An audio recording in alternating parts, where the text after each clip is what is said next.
Hello guys, আসসালামু আলাইকুম। আমরা এখন আছি বাগেরহাট জেলার শরণখোলা থানার বগি গ্রামে।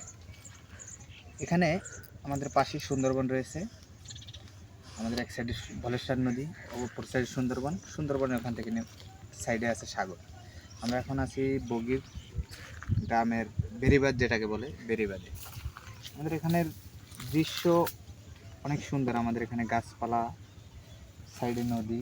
এখানে বিভিন্ন নদীতে বিভিন্ন ধরনের মাছ পাওয়া যায়। এখানে যাদের ঘর বাড়ি দেখছেন তারা ম্যাক্সিমাম সবাই জেলে। আমরা এখানে আসছি, আমাদের গ্রাম এটা। আমাদের গ্রামের পরিবেশ বা গ্রামের মানুষ অনেক সুন্দর। আমরা এখানে আসছি অনেক দিন পরে বেড়াতে বাড়িতে। আমাদের এখানে ঘুরতে আসার কারণ হচ্ছে আমাদের দুপুরবেলা আসছি, এখন বর্তমানে দুপুর হয়ে গেছে, তারপর আসছি কারণ নদীর না দেখলে, নিজের গ্রামের নদী না দেখলে আর মন ভরে না। এখানে আবার সুন্দরবন আছে, অনেক দূরে দেখা যায়, হয়তো আপনি ক্যামেরায় অল্প অল্প একটু দেখবেন, তারপরও বোঝা যাবে না, তারপর দেখা যায় এখান থেকে সুন্দরবন আমাদের একদম কাছেই। আমরা সুন্দরবনে ঘুরতে আসছি।